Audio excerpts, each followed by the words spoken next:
that was a good one. Like it was a good start. But thank you so much for the introduction and a warm welcome to all the audience. And firstly, I would like to congratulate Mr. Agarwal for organizing such a great show. And you see some positive energy here. Everybody's here buzzing, and I think this is the kickstart. This would be the kickstart of the industry starting from OTM. So many congratulations for you organizing this event again. And thanks for having us, because this is like an esteemed panel where this is like, how many of you experience? Like almost 100 years here, sitting here. I'm not talking about your age, man, but in combined experience of 100 years, and specifically for the mice segment, right? So I think today my job would be very simple, to ask them questions.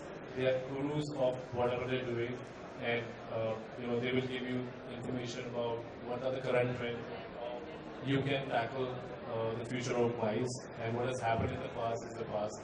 So I would love to go to each and every one of you first to start with, to just let the audience know what is the segment that you are catering to, and so that we can set up the questions accordingly and take your opinion on your expertise. So Harshad, maybe you can take start first. Thanks. Yeah. So I'm Harshad.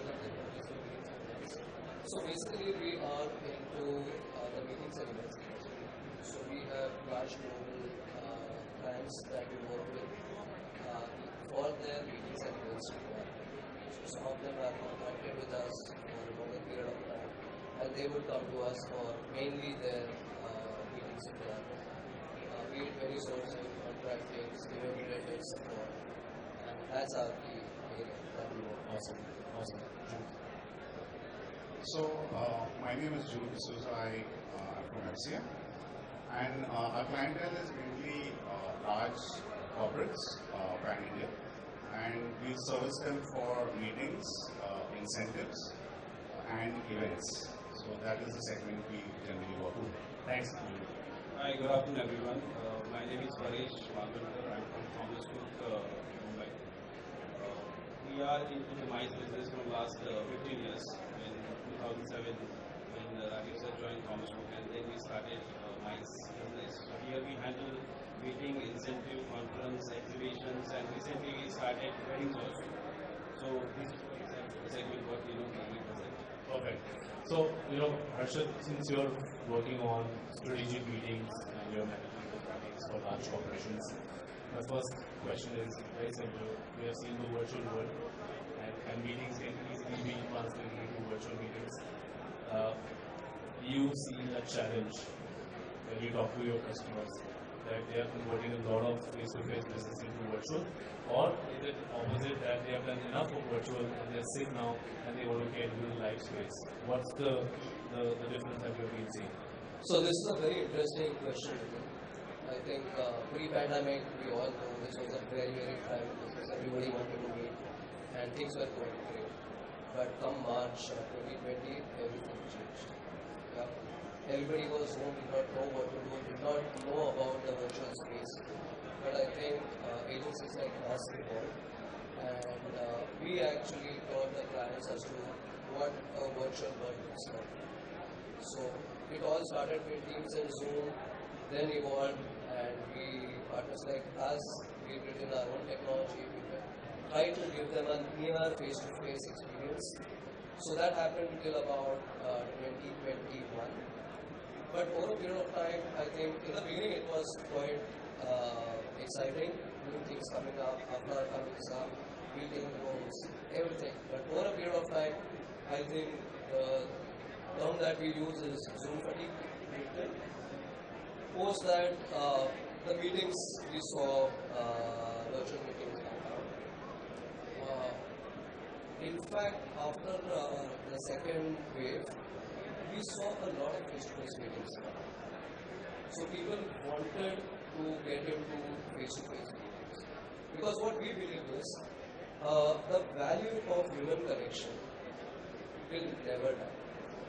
So people would want to come together, meet, interact. This is exactly what we are seeing in OTM today. Overwhelming. The response shows us all. Right? So is all. And it's not very different than what our corporates want to do. They want to go out, they want to meet people. Having said that, I think the virtual platforms or the virtual meetings will stay. It's there to be a long-term thing. But it is not going to be so dependent virtual going forward as it was during the pandemic. So what people would more corporates would want to do is go in, be virtual. We are seeing changes, right? Changes happening daily. So we would move into a hybrid kind of a scenario where there will be meetings. I'm talking from the meetings perspective. Yeah, so there will be meetings which will come in an evolved way where the meeting number of participants would go down from 500 to say 200, but the number of meetings would go up. But then there would be a virtual component as well.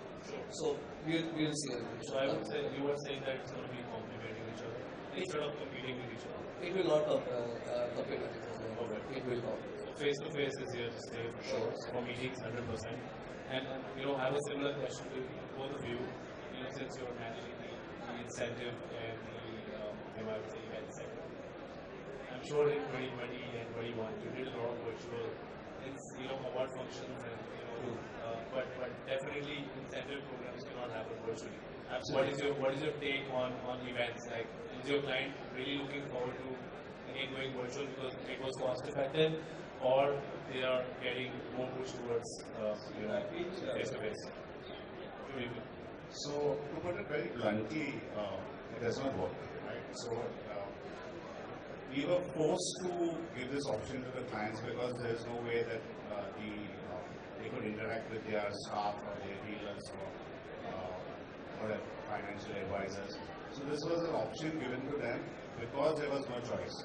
But going forward, what we saw is that the return on investment was very poor. There's no touch and feel with the audience. So which you get from your MICE movements and your events. So it is cheaper, yes, it is much cheaper, but in the long run, definitely that this is out of the window. It's not going to be moving forward.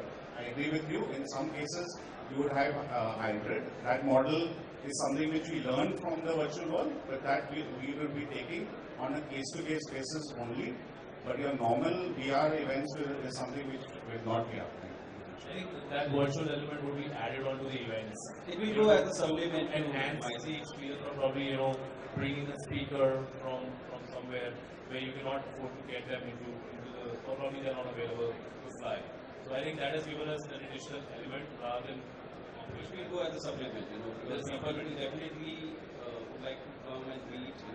Now we are also we could have easily arrange this through virtual. Sure. We all are physically over here. We all are having such kind of session. People, you can see the crowd over here.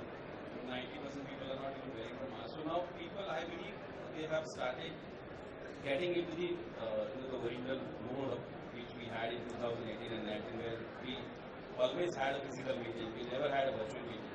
We always used to call it as a video conferencing, but we never, because the kind of the feel you get it, and the discussion and everything what happened over the table.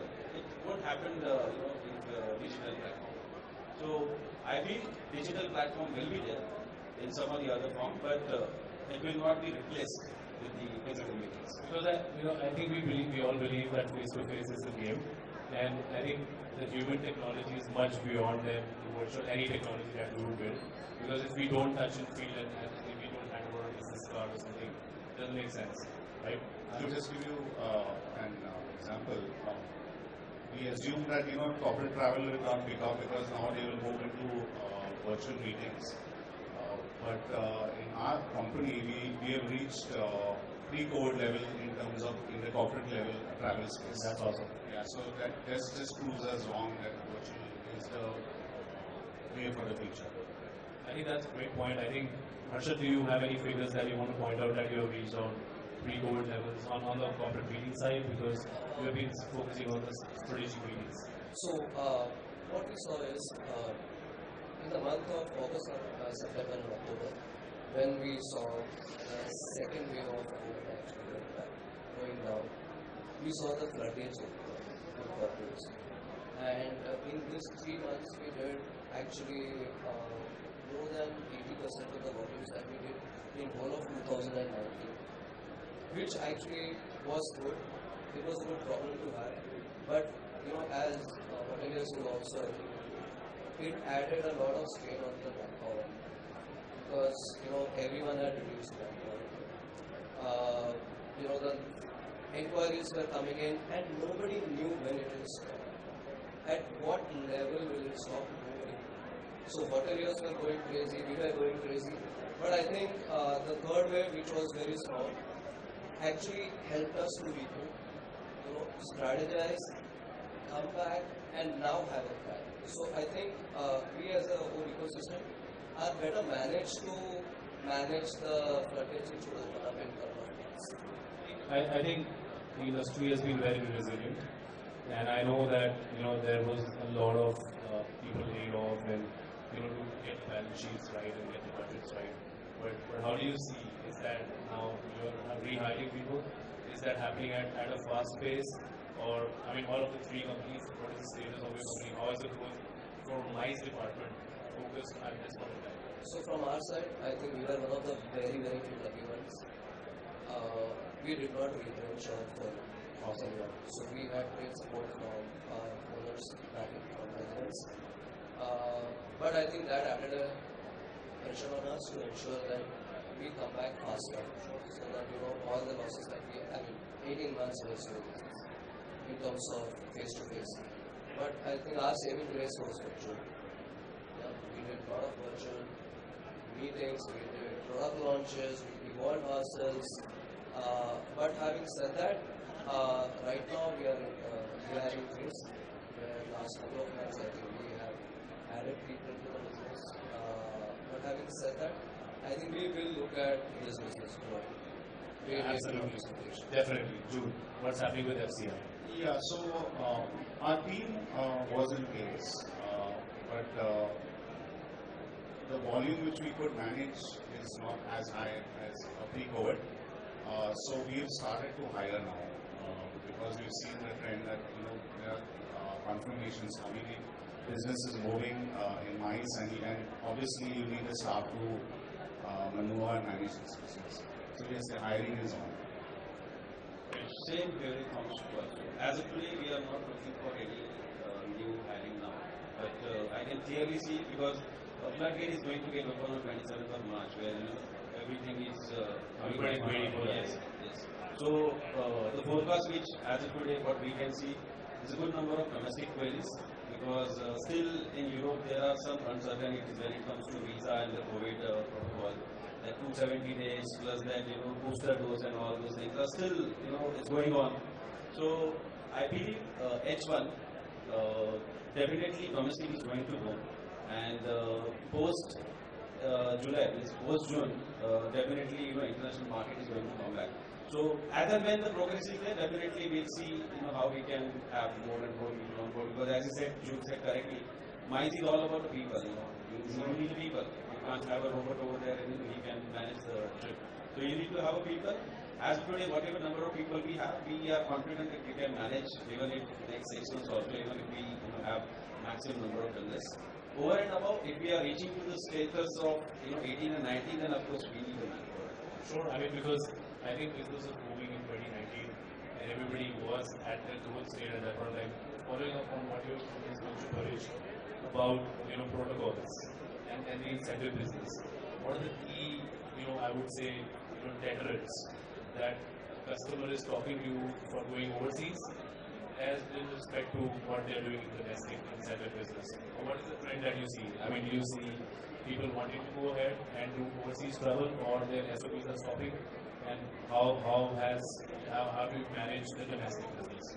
So I believe clients have already started talking about the international destinations because there is still uncertainties there. They don't want to take a risk. So as of today, they are talking about two safety. One which is the physical safety, where we have to give them assurance about all the COVID protocols which we are going to follow. And second safety is financial safety, wherein we have to assure them that even if we book it now, let's anything go happen. If anything goes wrong, then your money is secure. You you are going to, we will talk to airlines, and that is how, we have initiated the dialogue with all of channel partners, with the airlines also, with the hotel also, that even if we are making a booking and even if we are paying a deposit, anything goes wrong, we have to assure client that your money is safe. We are going to use that money. Maybe, they will not give that refund back, but they will use that money for the next route whenever they want to travel. So I think travel is coming back on track, and I think international destinations are coming back. Jude, what's your point of view on the similar topic? So it's international versus domestic. Yes. So there are a lot of problems or there are a lot of challenges from international point of view. The skies are not yet open, number one. So your airfares are very high. They are over budget for most of the destinations. You have the conflict in Ukraine and Russia going on right now. So people are apprehensive about traveling to Europe. Even though Ukraine is hundreds and thousands of miles away, but people, it's a mindset, right? So it comes under Europe. So that is the other aspect. You have certain challenges in Europe in terms of your booster, your vaccine, you have to take a booster. So you just have a handful of destinations which you can concentrate on at this point of time, which is mainly Sri Lanka, Dubai, and Mauritius has opened up recently. There are still layers for Singapore and Thailand, which will probably subsequently open up in the future. But yes, the option is that preference is international, but as we have so many challenges, the client is settling in some cases for domestic. But also domestic is basically if the travel has always been international, moving to domestic is a challenge again. So the corporate has to wait in a lot of cases. So that is a trend which is going on. But what was your experience when you were organizing your domestic events and incentives?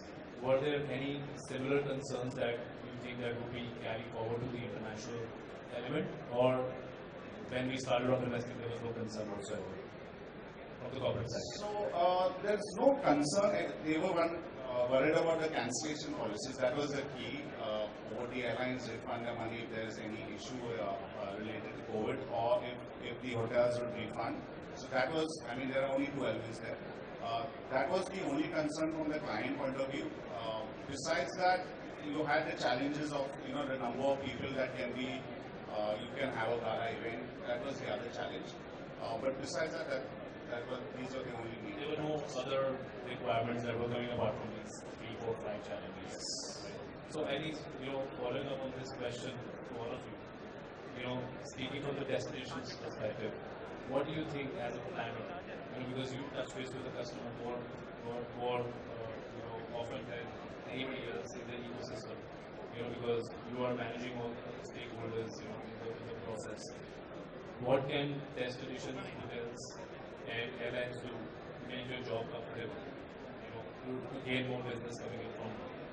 So, if you could give me like 1 or 2 elements, that maybe 2 elements for hotel, 2 elements for airline, and 2 elements for destinations. What is the key support that you would need so that they can get ready and support you with and get business as a team? So if you could highlight 1 or 2 points for each segment, like destination, hotel, and airline. So I think the support what we are looking from all the international destinations is primarily from the tourism board, wherein we can get a clarity on all the aspects. How the COVID protocol is going to be managed, what kind of restrictions are there, whether that quarantine period is there or no. So such kind of clarity we definitely need from the tourism board. That is one thing. Second thing, from the about how we are going to handle the situation if at all if anything goes wrong. All of a sudden if the lockdown comes or imposed, then how they are going to manage the situation. And same goes with the airlines also. So whenever client is approaching us for any destination, these are the things which they must ask. Otherwise the destination is normal like earlier. Which all the destinations we can travel. So when we started listing down the destinations, so these are the questions first they throw on us, that how you are going to manage this. Here we need the support from the tourism board and the partners like hotel and even the airlines. Then how they are going to manage the situation if at all anything goes wrong. Once you give that assurance to the client, I believe then they are going to go. That's the only thing which they are looking for. Oh, thanks a lot. Jude. So I understand from the airlines and hotel point of view, they have suffered too, right? Let's put ourselves in their shoes as well. But what I would request is that be a little flexible, look at the situation, judge the situation, and accordingly be flexible, right? There shouldn't be blanket rules for everything. Look at the situation and give a best solution for this. That's the only request I have. I guess flexibility is the key aspect that all the stakeholders should have. Absolutely. So from my perspective, I think the role of a contracting team is changing. So about a couple of months back, we were like a Europe, right? Every state had a different law.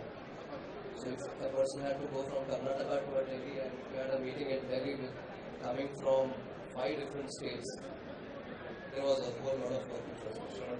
Yeah, it was so complicated right now. I think things are easy right now. The support that we are looking out from all our key partners is, I think the chain properties and are very well equipped to manage this new normal. I think that the right protocols are in place. They have invested a lot in educating the teams to ensure that we sell it right. One thing is that we need is, I think we need to get out of this mentality of cost cutting. Because this new normal definitely, a couple of things that we are coming back after a pandemic where we haven't done business. The whole ecosystem hasn't done business. So when we want to come back, let's not cut ourselves too short. I mean, there will be competitive, deliverables, but then let's not go back to the pre-pandemic level as, okay, 50 rupees and you get businesses. I think that kind of mentality has to change. The whole ecosystem. And that will be the way forward. This is a good opportunity for us to come back in the new normal. I think our clients understand this, that things are not going to be the same as it was pre-COVID. It's our opportunity. I think we all have become. We all have become. I think the best part is that we have a new beginning right now, and let's make it. I think you have a very solid point on, the industry changing the norms in terms of pricing, right? Pricing, because you guys have been competing on the bid, and we have seen in the past that business has been picked up in minus and in losses and stuff like that. I think what Harshad just mentioned gives me a point that I want to share with you and take your opinion on that. Is, how do you see pricing as an element? Today, we have learned from pharma companies or media on how they have sold fear. Do you think that you will sell fear or you will sell comfort to make more margins on your files? So I think going forward, you need to sell value and experience. That's most important. That's because you cannot put a price on that. So I mean, you cannot keep competing and cutting ourselves like we did in the past, because that's the reason we fell into the deep shit, right? So we scrapped. So I think value and experience is something which we need to, going forward, we need to put a higher value for that. But my point is that we have seen how COVID has was marketed, as an element, and everybody got to see that, right? But now in case like the client says that nothing is happening, let's go, I know how to handle it. How do you see that situation where they say that, itne mein hi, right? So how do you tackle? Do you sell fear or do you sell saying that, listen, I'm selling you comfort, I'm selling you safety? What do you sell? Surely not fear. No, it's always comfort, yes. It will definitely be comfort. No point of selling fear. It doesn't work in the long run. You can't put a lot of clients in and say you have to. That's how I think most important element here for the audience to learn from this point is, if you compete on pricing, you're going to lose first, right? If you undercut the price, you're the first one to be cut down. The other person will any which ways win because he's not cutting the price. So it's important, for the communication from the agencies to the corporates very clear, and I think that also caters to the stakeholders from the industry, saying the hotel, airline, and the destinations. to have very clear communication with you guys so that you can communicate well with the customer. I think that is one of the elements that Paresh mentioned. And then I flexibility believe for our price. even client also have got a clarity now that which is a strong player in the market. Price of course will be there. There will be a competition between all of us. Everyone will try to get the business, but now clients have got a clarity now, which because they have seen in this last 2 years who have managed to survive. Correct. Because whatever groups we have confirmed pre-COVID, and after the lockdown, everything got shut. Sure. So everyone come back and said, because no refund, nothing is going to happen and all. But still, we have managed to discuss with all our partners, with the hotels also, with the airlines also. And our track record is, we have given 100% refund back to the client. When I'm saying refund back to the client, it's not physical money we have refunded back, but it's on a rollover. Sure. So they hold that money, and then whenever you travel within next 1.5 year, they use that money. Perfect. So, but at least client got that assurance that yes, if they travel with a big company or a reputed company which is established in the market, then I believe they are in a safe hand. Because mice, there are so many mom and pop shops are there in the market who claim that they compete with us, a company like FCN, Commerce Group, SOTC. But have they managed to survive in these last 2 years? The answer is no, right? So many shops have shut down. So many people have lost their job. But the industry survived is why? Because a couple of companies which are very strong fundamentals like us, we are there. And that's why clients have got a clarity that in future also, if they travel with such kind of people, such kind of company, then I believe they will survive. Sure. Do you want to add a point on that? No? Alright, because what you're saying, Paresh, is fundamentally saying that if you have a deep pocket, you can survive, and that's where corporates are going to work with. But I have a very, a separate view of that. We saw Cox and Kings having deep pocket, and they were out of business. So I think that was a very, very big example for the industry. That's not just deep pockets, but also, being sincere and being honest with the customer on the financial stability. That's what I'm coming. Absolutely. So I think let's not confuse that it's only deep pockets. It's about the sincerity and the financial, I would say, stability of the company. How good are your books? Fundamentally, you should. And I think having that transparency within the company, from top to the bottom, is the most important factor today, because a lot of people have lost their jobs. Now they are questioning. Should I join this company or should I not join this company, or should I just be on my own? And I think that's where consolidation will happen. That's where if somebody has set up his company and he's doing well, people like you will say, okay, merge your company with me, I'm going to buy you, right? Because you have deep pockets, right? So I think that's definitely one of the points, and thank you for bringing talking about events. What do you see, we saw this event coming up. How do you see your incentive and meeting events, coming back full to life, both nationally and internationally? How long do you see the period of that particular period? So I think going by the trend, it's moving hand in hand. So if you're having larger movements for mice, they also organizing their event at the same time. So events, I'm not talking about the standalone events, I'm just talking about hand in hand. events. So it is going hand in hand as of now. Right. And I see that trend going forward. I think that would be a strategy for corporates to save money as well. To do two things together. Yes, yeah. What do you say? I mean, when do you see the full event industry opening up as per your program? Actually, it's already started. Okay. Last, in 2021, from August onwards, we have started seeing the movement in domestics also and even in international also. However, internationally, we have not have those many destinations open. Maybe a handful of destinations like Maldives, Dubai and all, and a couple of destinations from Europe like Paris and all. But the momentum has already started, leaving us at this 1 month of January where we all again got into the lockdown mode. But I think the momentum has already started. Have you seen the excitement, Harshit? So from my perspective, I think it's a good start. I think as Paresh mentioned, we are coming back to normal. But I think we have to be cautiously optimistic with what's happening around the world.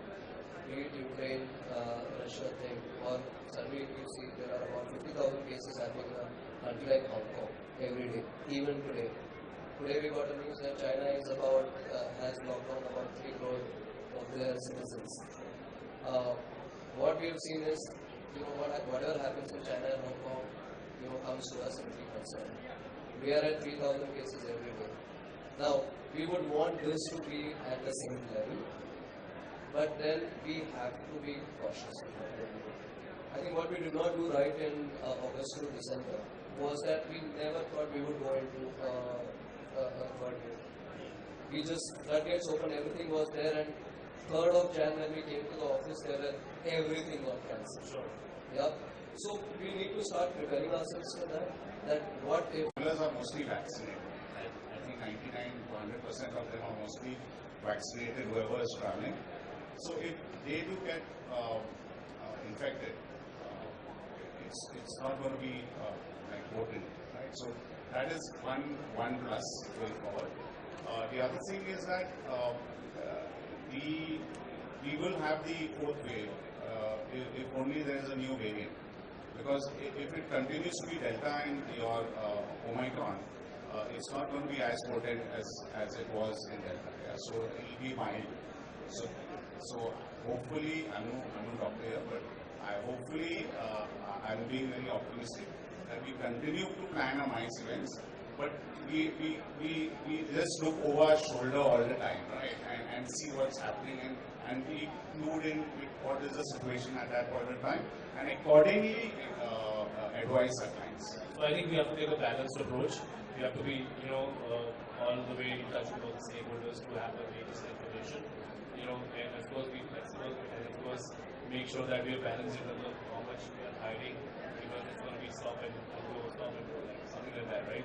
But I think there was a joke around which we were like having on the floor, which was that the 4th wave is definitely postponed because the media is covering the war.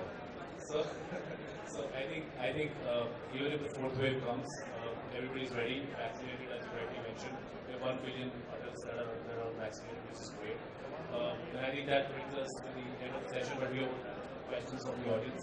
Do we have any questions from the audience? If you can raise your hands, point your question to anybody, and we'll be happy to take that one. Anybody? Any questions from the audience? Don't feel shy, we'll not charge you.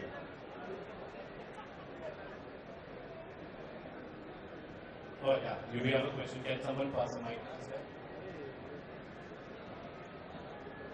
Please introduce yourself and then point the question.